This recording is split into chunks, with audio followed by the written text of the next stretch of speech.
Hello everyone, this is your audio reading. We're reading Fantastic Mr. Fox, and this is chapter 7. We'll never let him go. At 6 o'clock in the evening, Bean switched off the motor of his tractor and climbed down from the driver's seat. Bunce did the same. Both men had enough.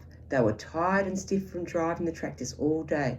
They were also hungry. Slowly, they walked over to the small fox's hole in the bottom of the huge crater. Bean's face was purple with rage. Bunce was cursing the fox with his dirty words that cannot be printed. Boggis came waddling up. "Dang and blast that filthy, stinking fox," he said. "What the heck do we do now?" "I'll tell you what we don't do," Bean said. "We don't let him go." "We'll never let him go," Bunce declared. "Never, never, never," cried Boggis. "Did you hear that, Mr. Fox?" yelled Bean, bending low and shouting down the hole. "It's not over yet, Mr. Fox. We're not going home till we've strung you up as dead as a dingbat." Whereupon the three men all shook hands with one another and swore a solemn oath that they would never go back to their farms until the fox was caught. "What's the next move?" asked Bunce, the pot-bellied dwarf. "We're sending you down the hole to fetch him," said Bean. "Down you go, you miserable midget." "Not me," screamed Bunce, running away. Bean made a sickly smile. When he smiled, you saw his scarlet gums. You saw more gums than teeth. "Then there's only one thing to do," he said. "We'll starve him out. We'll camp here day and night and watch in the hole. He'll come out in the end. He'll have to." So Boggis and Bunce and Bean sent messages down to their farms asking for tents, sleeping bags and supper. Now that's the end of that chapter, and it's quite a small one. So I'm going to be reading 8 and 9 also. So I will give you the clue now. And it's 3 letters that make the ing sound, which is I-N-G. Ing. So you should have one word now, and on the end of that word, it's got the ing. Okay. And that's your clue for chapters 7, 8, and 9. Okay, chapter 8. The foxes begin to starve. That evening, 3 tents were put up in the crater on the hill. One for Boggis, one for Bunce, and one for Bean. The tents surrounded Mr. Fox's hole, and the 3 farmers sat outside their tents eating their supper. Boggis had 3 boiled chickens smothered in dumplings. Bunce had 6 doughnuts filled with disgusting goose liver paste, and Bean had 2 gallons of cider. All 3 of them kept their guns beside them. Boggis picked up a steaming chicken and held it close to the fox's hole. "Can you smell this, Mr. Fox?" he shouted. "Lovely tender chicken. Why don't you come up and get it?"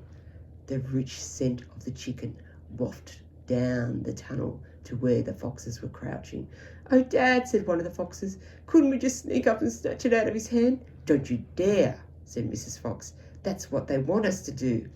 "But we're so hungry," they cried. "How long will it be until we get something to eat?" Their mother didn't answer, nor did their father. There was no answer to give.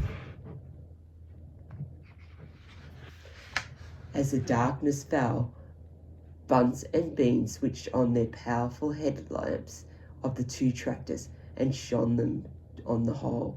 "Now," said Bean, "we'll take in turns to keep watch. 1 watches while 2 sleeps, and then so on all through the night." Boggis said, "What if the fox digs a hole right through the hill and comes out the other side?" "You didn't think of that one, did you?" "Of course I did," said Bean, pretending he had. "Go on then, tell us the answer," said Boggis. Bean picked something small and black out of his ear and flicked it away. "Ugh. How many men have you got working on your farm?" he asked. 35, Boggis said. "I've got 36, Bunce said. "And I've got 37, Bean said. "That makes 108 men altogether. We must order them to surround the hill. Each man will have a gun and a flashlight. There will be no escape then for Mr. Fox." So the order went down to the farms, And that night 108 men formed a tight ring around the bottom of the hill. They were armed with sticks and guns and hatchets and pistols and all sorts of other horrible weapons. This made it quite impossible for the fox indeed for any other animal to escape from the hill. The next day the watching and the waiting went on. Boggis and Bunce and Bean sat upon small stools staring at the fox's hole. They didn't talk much, they just sat there with their guns on their laps. Every so often Mr. Fox would creep a little closer towards the mouth of the tunnel and take a sniff. Then he would creep back again and say, "They're still there." "Are you quite sure?" Mrs. Fox would ask. "Positive," said Mr. Fox. "I can smell that man Bean a mile away. He stinks." And so now we're reading chapter 9. Mr. Fox has a plan. For 3 days and for 3 nights this waiting game went on. "How long can a fox go without food or water?" Boggis asked on the 3rd day. "Not much longer now," Bean told him. "He'll make a run for it soon. He has to." Bean was right. Down in the tunnel the foxes were slowly but surely starving to death. "If only we could just get a tiny sip of water," said one of the small foxes. "Oh, Dad, can't you do something? Couldn't we make a dash for it, Dad? We'd have a little bit of a chance, wouldn't we?" "No chance at all," snapped Mrs. Fox. "I refuse to let you go up there and face those guns. I'd sooner you stay down here and die in peace." Mr. Fox had not spoken for a long time. He'd been sitting quite still and his eyes closed, not even hearing what the others were saying.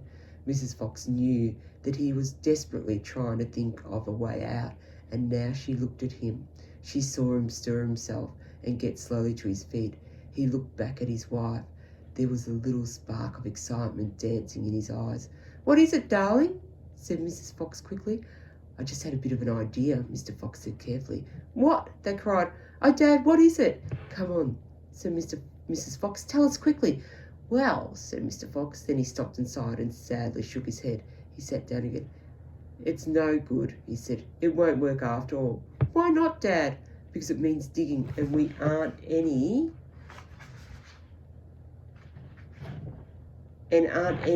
of us strong enough for that after 3 days and nights without food." "Yes, we are, Dad," called the small foxes, jumping up and running to the father. "We can do it. You see, if we can't, we can do it. You see, if we can't, so can you?" Mr. Fox looked at the small foxes and he smiled. "What fine children I have," he thought. "They are starving to death and they haven't had a drink for 3 days, but they are still undefeated. I must not let them down." I suppose we could give it a try," he said. "Let's go, Dad. Tell us what you want us to do."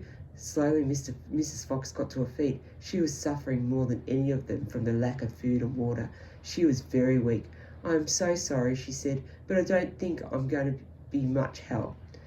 "You stay right there where you are, my darling," said Mr. Fox. "We can handle this by ourselves." And that's the end of chapter 9.